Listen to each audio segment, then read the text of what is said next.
Hello students, welcome back my YouTube channel. आज हम पढ़ेंगे संतृप्त या असंतृप्त हाइड्रोकार्बन के बारे में, जो कि क्लास 12 और क्लास 10 का ये मेन टॉपिक है।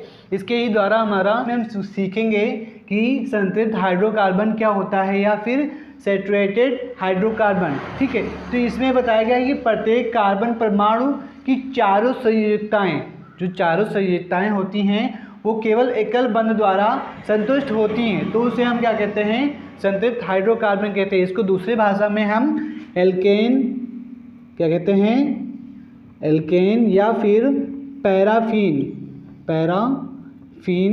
कहते हैं। ठीक, इसका जो सामान्य सूत्र होता है CnH2n प्लस का 2 होता है। ये हमारा क्या है, फार्मूला। संतृप्त हाइड्रोकार्बन केवल एक ही प्रकार का होता है, जबकि असंतृप्त हाइड्रोकार्बन 2 प्रकार के होते हैं। इसके बारे में हम जान लेते हैं। जैसे हमारा एक कार्बन यहाँ पर रख दिया, n की वैल्यू हमने यहाँ पे कितना रख दिया, 1 रख दिया। ठीक है, तो यहाँ पर हो जाएगा आपका C1 और H2।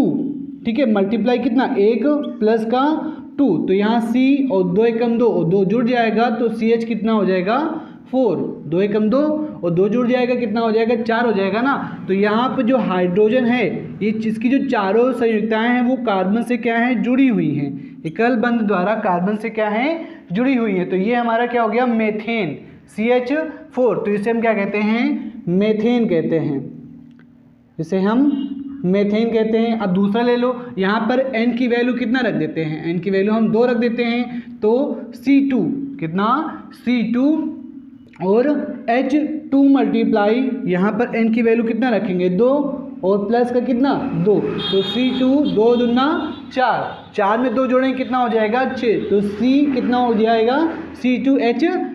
इसका हम एकल बंध द्वारा सभी हाइड्रोजन को जोड़ देंगे तो ये हमारे हाइड्रोकार्बन हो जाएंगे। तो C हमारे 2 हैं तो C जुड़ गया, और यहाँ पर हम क्या कर देंगे, सभी के साथ एक एक हाइड्रोजन जोड़ देंगे। तो ये हमारे 1 हो गया, ये 2 3 4 5 और 6, हमारे 6 हाइड्रोजन भी हो गए और 2 हमारे कार्बन भी हो गए। तो ये हमारा बन जाएगा एथेन। ठीक है, ये हमारा क्या बन जाएगा, एथेन। ये मेथेन हो जाएगा और ये हमारा क्या हो जाएगा, एथेन। ये हमारा एथेन। तो ये हमारा सामान्य सूत्र है किसका, संतृप्त हाइड्रोकार्बन, जिसे हम एल्केन या पैराफीन भी कहते हैं। इसे क्या कहते हैं, पैराफीन या एल्केन भी कहते हैं। इसका CnH2n प्लस का 2, इसका जो एकल बंध द्वारा सभी हाइड्रोजन कार्बन से जुड़े होते हैं। तो संतृप्त हाइड्रोकार्बन हो गया। अब हम सीखेंगे असंतृप्त हाइड्रोकार्बन के बारे में। असंतृप्त हाइड्रोकार्बन, इसको आप लोग नोट कर लीजिए, उसके बाद बताते हैं।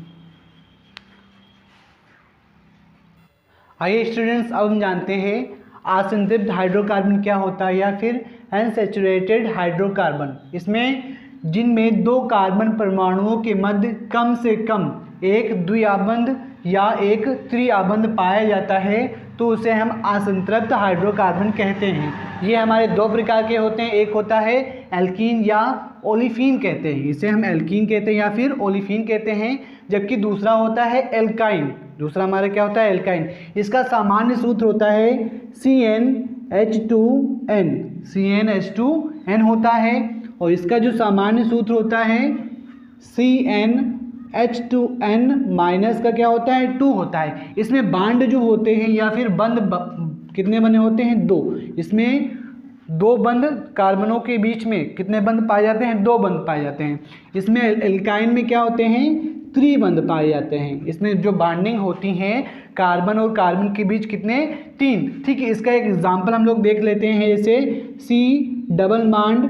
ठीक है, C डबल बॉन्ड कितना, C, और यहाँ पर एक H इसके साथ, एक H इसके साथ, और यहाँ पर भी कितना, एक हाइड्रोजन इसके साथ हो जाएगा और एक हाइड्रोजन इसके साथ हो जाएगा। तो ये हमारा क्या हो जाएगा, एक ऐसे जोड़ दें इसको, हम लोग इस तरह नीचे भी जोड़ सकते थे और इस तरह भी हम इसको जोड़ सकते थे। तो देखो यहाँ पर बॉन्डिंग कितना कितना पाया गया, 2 है ना। इस यहाँ पर भी 2 बॉन्डिंग है इन दोनों के बीच में। ठीक है, तो यहाँ पर हम फार्मूला रखते हैं, अगर 1 की यहाँ वैल्यू रखते हैं, n की वैल्यू कितना, 1 रख देते, तो C1H2 1 मल्टीप्लाई में ना, मल्टीप्लाई में कितना, 1, तो CH2 हो जाएगा, कितना हो जाएगा, CH2। तो यहाँ पर हमारे कार्बन कितने हैं, 2 हैं। अब 2 रख के देखते हैं, तो C2H2 मल्टीप्लाई 2 कितना, 2, तो C2H 2 दूना कितना हो जाएगा 4। तो कार्बन हमारे कितने हैं 2 है ना, कार्बन हमारे कितने हैं, तो ये मेथेन में तो होगा नहीं, क्योंकि मेथेन में जो है कार्बन कितना होता है 1 होता है।